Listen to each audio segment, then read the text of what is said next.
Well, welcome back, Hangobi Pod. It's been a little while, but we're back in action. Myself, Gio, older brother, and Dan Marvin. How we doing, guys? Doing well. Dan, you want to take us away? Yeah, I mean we're here, boys. I can't believe it's already May. Feel like this year has kind of flown by. It's a little bit weird, but yeah, all's good over here. Just got back from a little Formula One down in Miami. A nice little weekend down there. Went because me being a big club rat down to the old Live on Saturday night to go see Tiesto. And Oh, that's unreal. How was Does that? Tiesto still have it? Is he yeah. still? Well, I mean, you're kind of talking to the wrong guy. I never knew what TS. I mean, this is my personal one. Actually, I can tell you that the people that go to those type of events, you got some characters, some great people watching. That's for sure. I thought it Are was you saying pretty a good. Formula One or a TSO? So I enjoyed the Formula One much more than Live and Tiesto. But it was yeah. I mean, yeah. Unfortunately, we didn't have a table as well. The guy, I guess, we went to usually get a table, but I mean, Formula One weekend, you got to be you got to be throwing the credit card down, no free tables. So, so that probably made it a little bit different as well. But it was, yeah. I mean, we got there with like a side entrance, and this line, I mean, there was like 1,000 people outside, Oh and my like God. Miami, I mean, you got like the Lambos and this and that, and it was just a pretty funny little. I was just laughing away, and because I was coming down from Nashville, unexpected little trip down. So I had like boat shoes on, a little Henley, and Well, the Yeah, thing I is, actually Miami. got kicked out of Live when I was in college for using a fake ID. Got past the front door and then we were buying drinks and You got got re-ID'd yeah. inside? I was gonna say they were really suspect on you then. Yeah.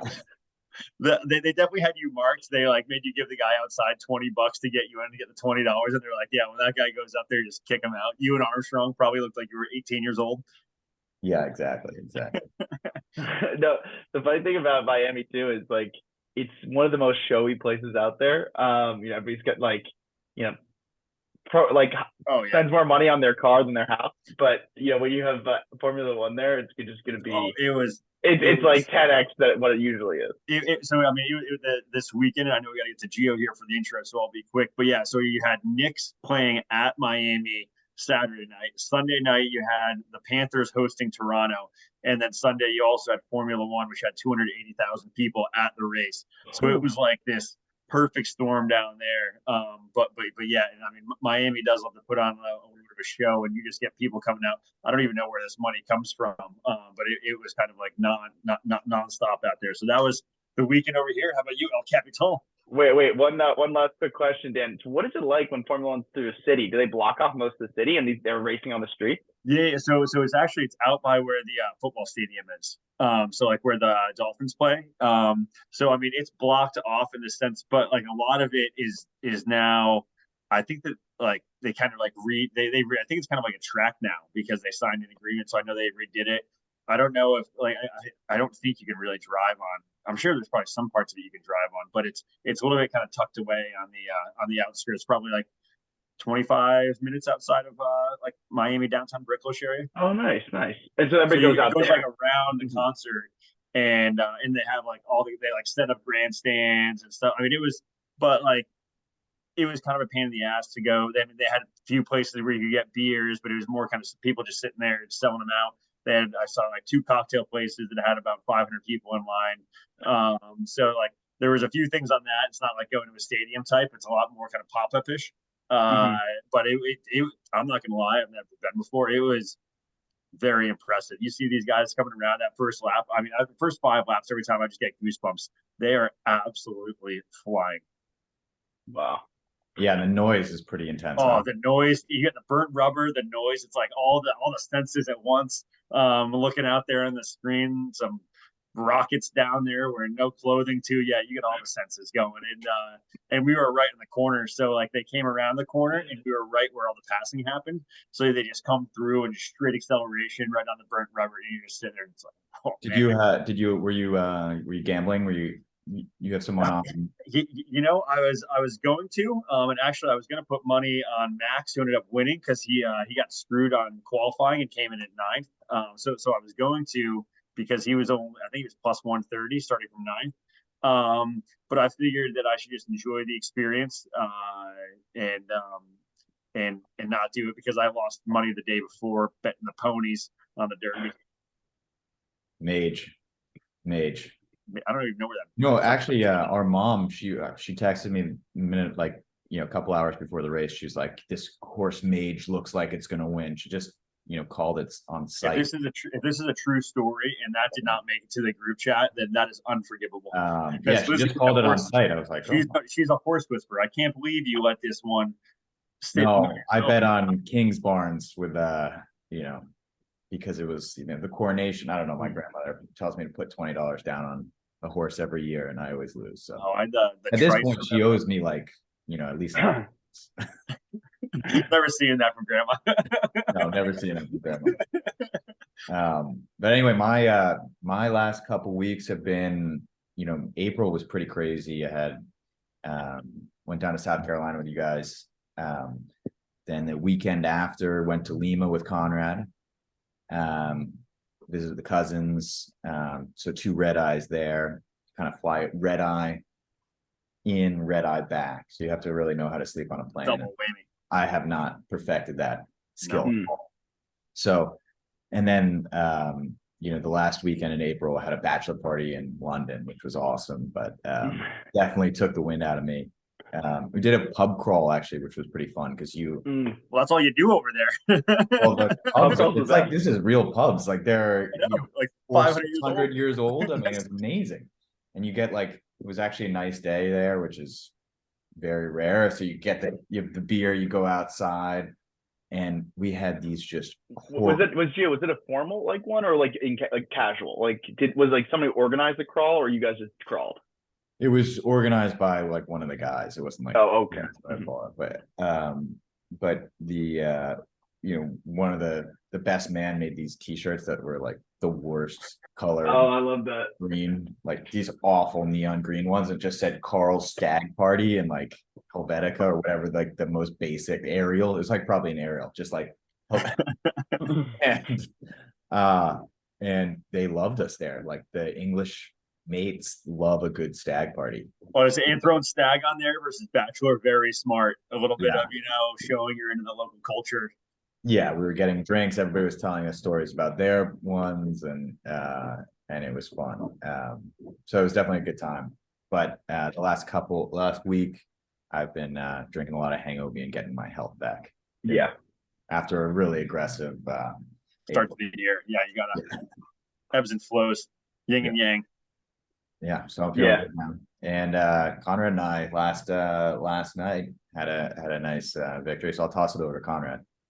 Yeah. We last night on that note, here's a little of hardware. They didn't have it for the for Gio to take home. So this is for another another bracket. But Gio and I were in the member guest double squash tournament and B division, so not horrible. We're right below. No, that's basically ceiling because you're playing all the college level guys. I was gonna say that's for being the athletes there playing against people that played in college. That's a good division. You don't need to be playing against the people with the Trinity and travel the world. I mean that's no, all the semi-pro guys. So we were at the at the top of the crappy players, but it was a battle. Gio and I went down. We got 14-11, so you play the games in 15. 14-11 twice, we were up and blew both games to go down 2-0. And the other guys were feeling great, and they were celebrating the comeback. But we outplayed them both games, and the Anger Sharks were coming in hot. And I slightly threw my racket after the second game. Little frustration. Our two other brothers were in the crowd. Just a good settling. Wait, that was you who threw your racket? Oh yeah, I threw my racket at the second. I thought the other guy threw his racket. Yeah. Well, I think he did too. His racket was strewn out across the court too. No, he threw his racket. He slammed his racket down. Yeah, we won again. That's what he did. That. So I did more of a slide, a skipping a rock. He goes. He had this leprechaun looking guy, and he was he's really kind of the most competitive guy you've ever seen.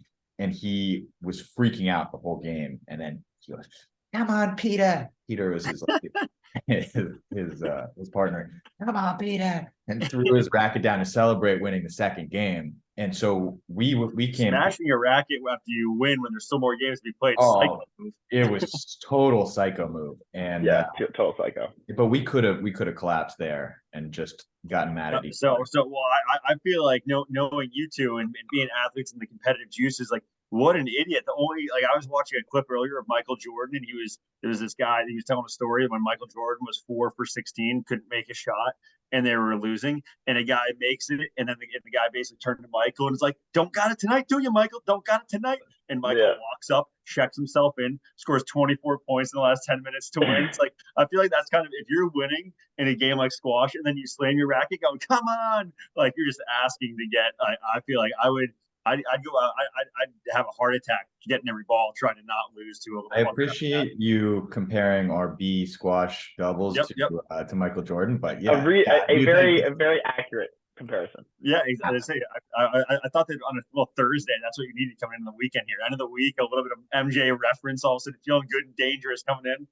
But our tensions were high too because we were not playing well. We had just blown a few leads, and then we had a Hangobi calm moment.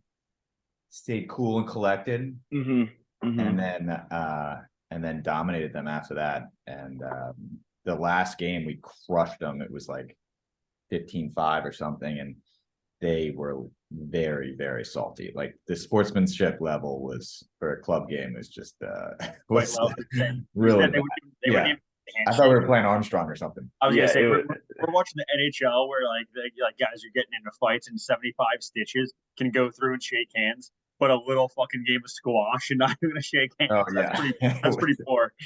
It was amazing. Yeah, and I was like, for whatever reason, it was like persona non grata on the courts that night. So I played single squash earlier, and the guy played like we just didn't move that well in like the small singles box for squash, and so like there's a lot of contact in that, and then things got very heated in that one, where when you're going for a ball and he's not getting out of the way, there's a couple serious contact moments, and he was threatening to like take it off the court, take it outside the building, which is a little aggressive. So I had that first experience.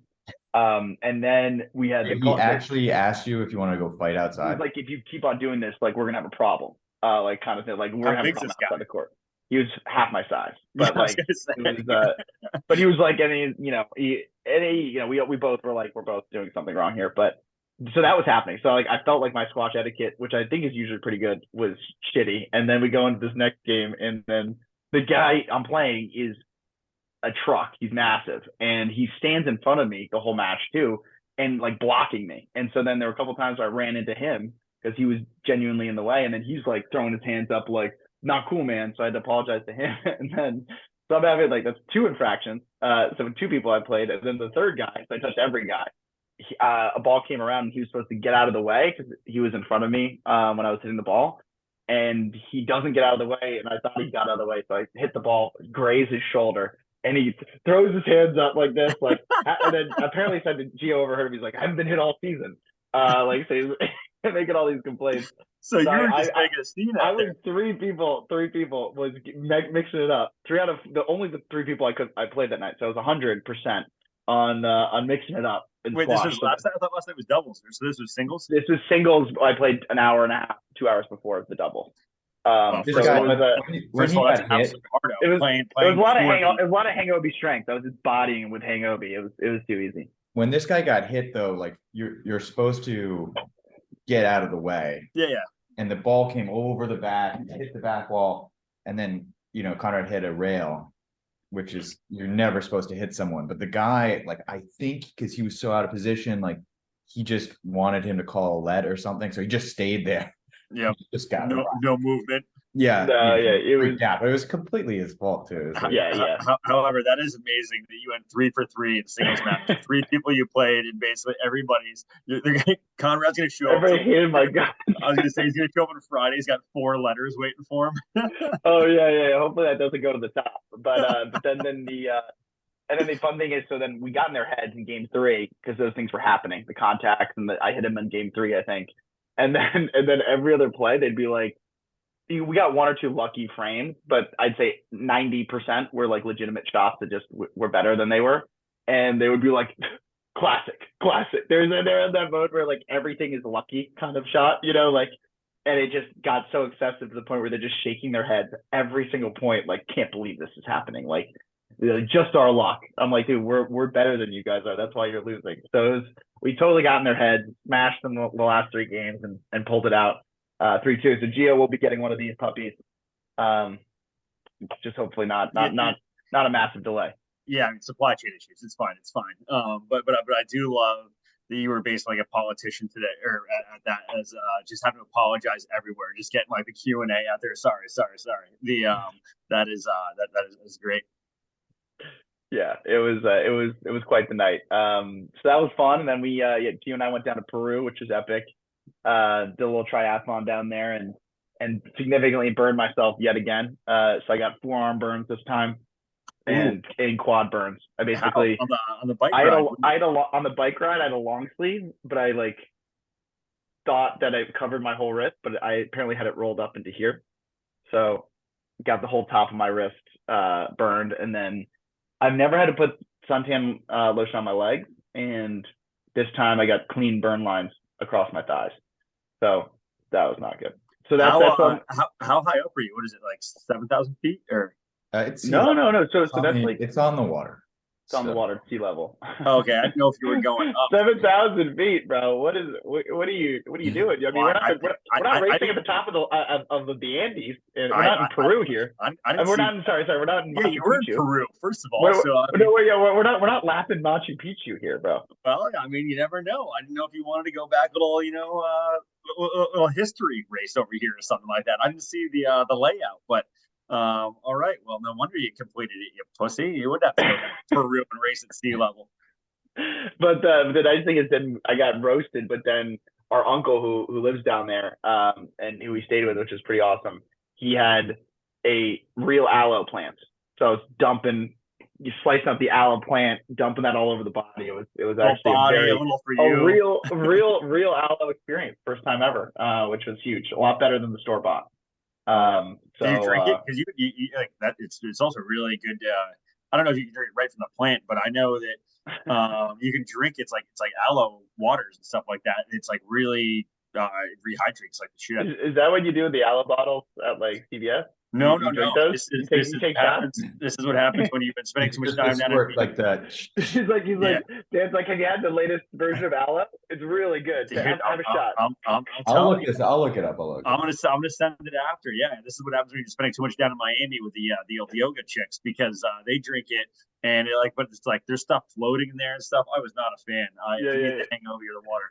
Dan's like, aloe, the super plant. You can use it for sunburn. You can eat it and you can drink it. It's really healthy. One-stop shop. Yeah, it is. It's a thing. So yeah, it's supposed to be really good. Yeah. Enough of the pickleback shots, aloe-back shots. Easy. Oh yeah, I mean, probably never be hungover from work. Yeah, you get that, then a Hangobi wake the next morning. I mean, it sounds like a 1-2 punch right there, partnership. Oh, dude. I mean, I've been pounding like 2 or 3 Hangobis a day lately. It gets you back from these long weekends. Came back. You and I took the red eye on Monday night. Tuesday got back, hammered, awake right away, calm shortly after, so almost double dipped it, and that was back to normal by lunchtime. So that's a good layering strategy to let Hangobi do the work. Let that multivitamin kick in. But yeah, so a little quick update on Hangobi. Now we got the backgrounds in. We are closed up our first year. So some strong success, launched in New York. Get the market story, get people tasting it, get the word on the street, boots on the street, hearing people's firsthand accounts, what they like, what they don't like, how we should advertise the product and kind of package our messaging online with all our digital channels and things like that. A lot of great feedback, and now we're launching nationally. So not spreading ourselves too thin, so going to select markets, but launching in Texas, so Tejas, as Jocko likes to say, for his Jocko products, which will hopefully be side by side with. We're launching with Central Market, which is really exciting. They're an innovator in terms of the retail space, like kind of a first mover, and then growing in the Northeast. So kind of going to have a South Central and Northeast focus, and are with kind of some of the major retailers and distributors for that. So KeHE and Unify are two large distributors that really open access to some of these select chains. So not going to expose ourselves too much, but make sure that we can actually get product to these places. So Central Market, we're going to have boots on the ground. I'm gonna send a couple interns out there to manage the demand curve there. So we're excited, and that's hopefully going to be the big improvement to year one, year two. Maintain the New York business that we built up, about 230 stores and a really high reorder rate on top of that, and then really put on top of it a national expansion kind of apparatus to expand in these different markets. So big Hangobi updates, and then the product. Geo designed some new labels. We have Essential coming back online after a little bit of a hiatus offline. So that's going to be available for people to buy in 2 weeks, the 5/22, Monday.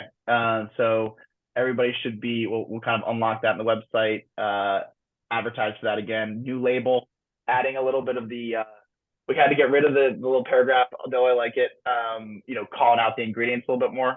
So we did talk about antioxidants and all the different elements of the multivitamin in the can.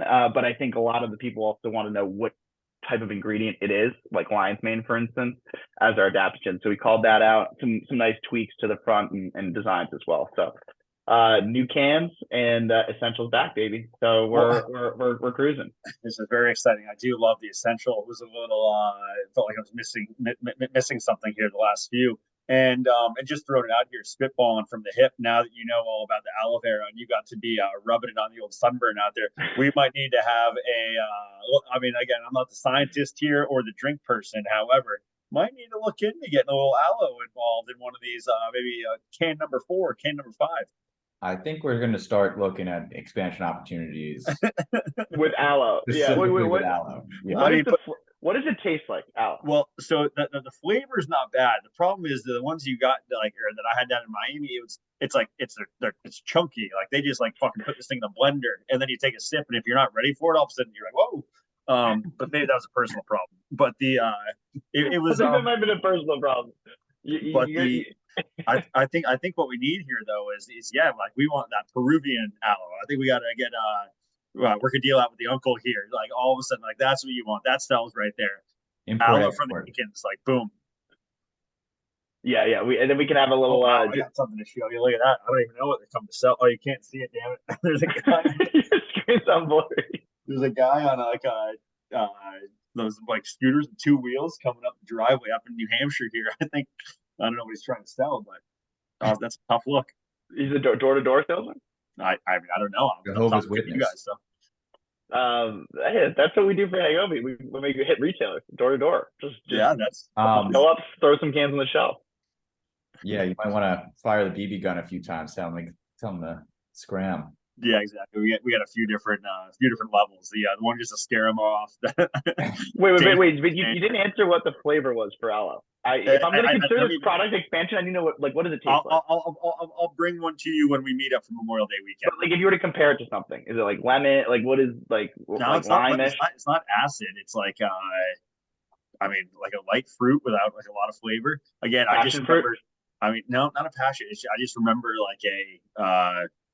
my most. This is why you're not the taste guy for Hangobi. You're a social promotion guy. You don't have the product. I like your innovation, but you don't have the ability. Your tongue is weak. I'm the idea guy, and most of them are bad ideas. However, the idea guy, definitely not the tasting guy. No, I'll drink 2 bucks. Enough ideas, one of them might be good. Yeah, exactly.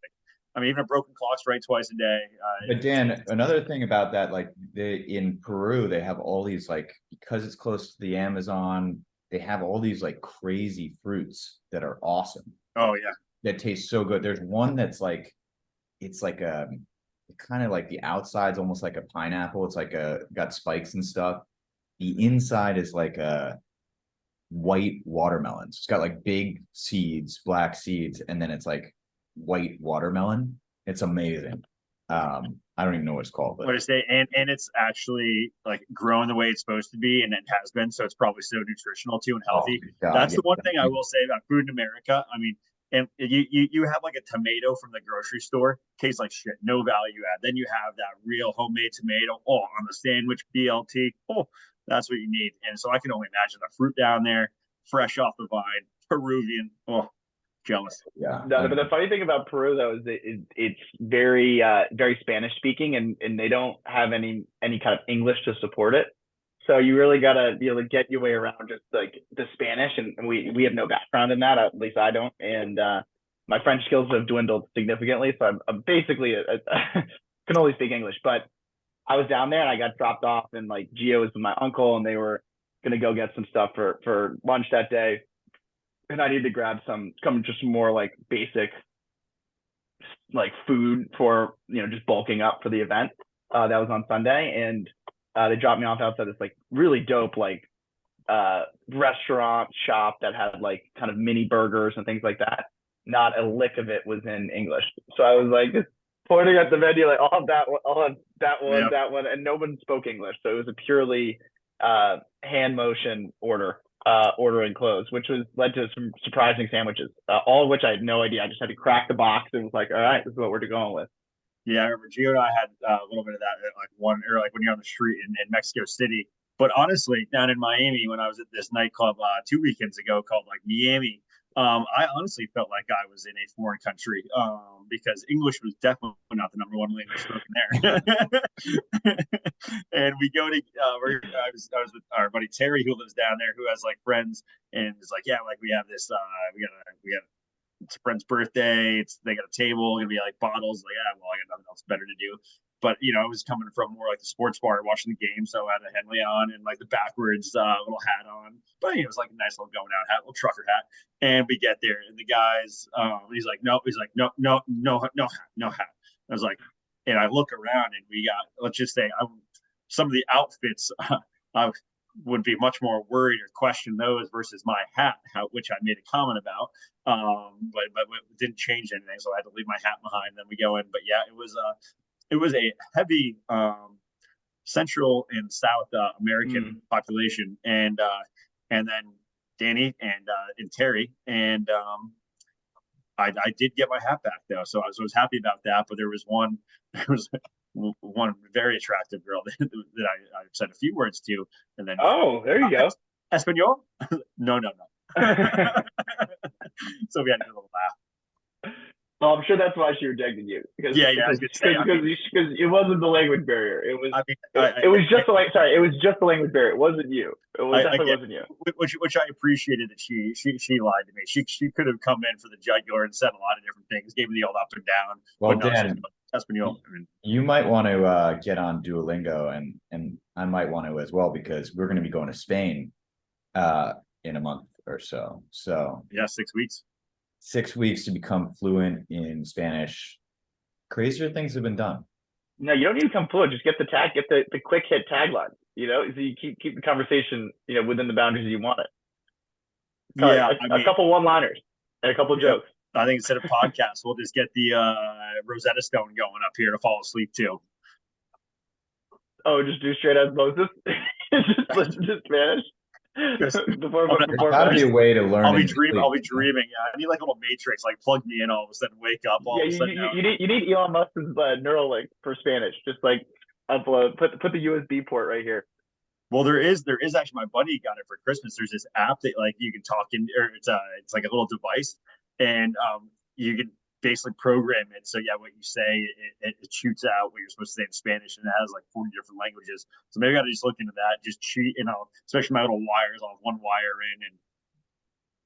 Wait, so what? Like you're talking to a girl at the bar. You'd say it in English, and you put the phone in her face, and it would tell her.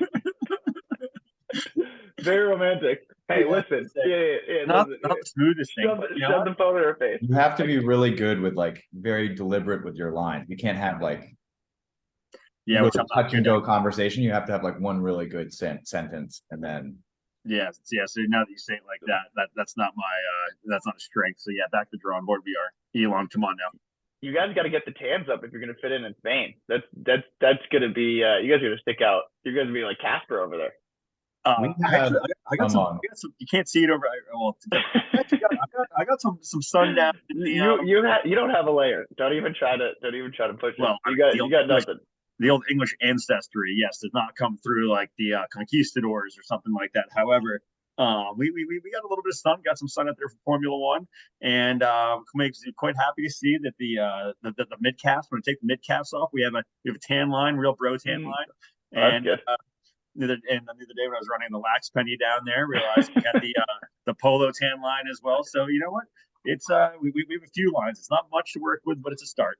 Is the Lax Penny making it over to Spain? I'm sure that would be a big hit. Oh, you should have seen Gio and I were in Mexico City running around, had the neon shorts going, the New Hampshire All-Star Lax Penny, and they were all running around or walking outside with masks on, and let's just say, yeah, we had some looks thrown our way. Okay. Damn. Did you have a penny too? No, that's like a normal person. No. Yeah, he wasn't good enough to make the team, so we just put him in the back there and told him to keep up. The best thing about the Lax Penny is it's not only like an epic fit up top, but it's always, I don't know why it's so short that you got a little belly button action flashing. Oh, dude, I was gonna say it keeps moving because it was made back when I was 14 years old that like had pads underneath, and now it's quite a funny little. And like a regular sleeveless doesn't move around a lot, but yeah, as I say, the Lax Penny, it somehow like always goes back, so you're sitting there just it's an experience.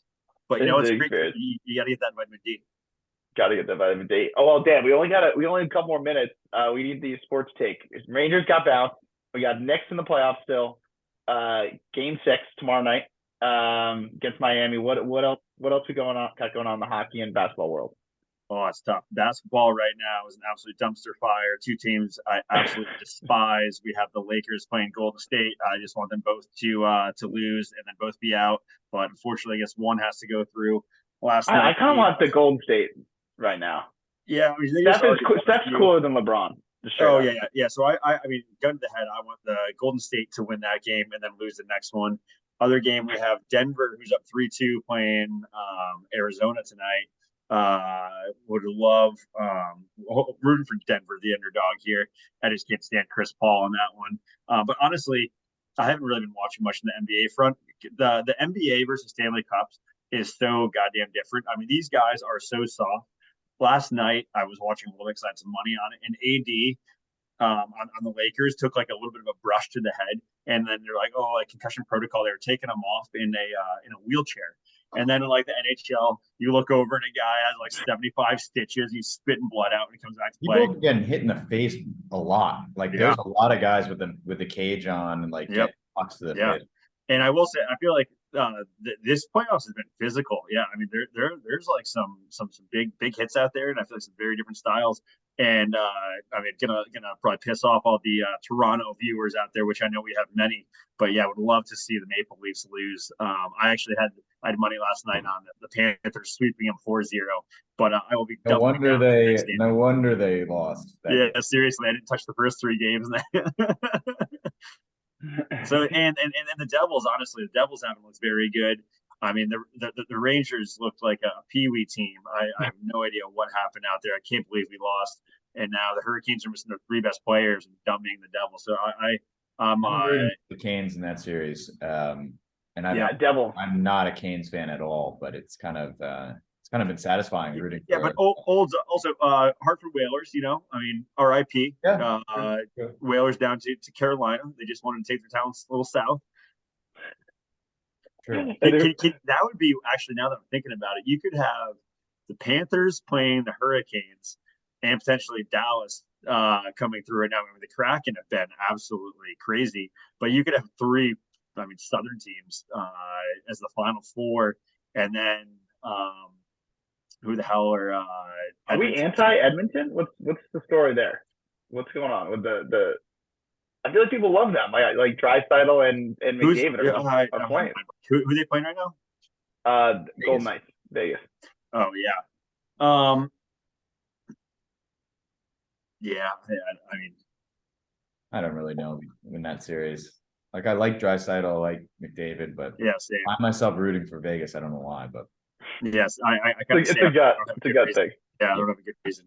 Don't have a dog in that fight though. What do we think about the firing of Rangers coach? What's the verdict there?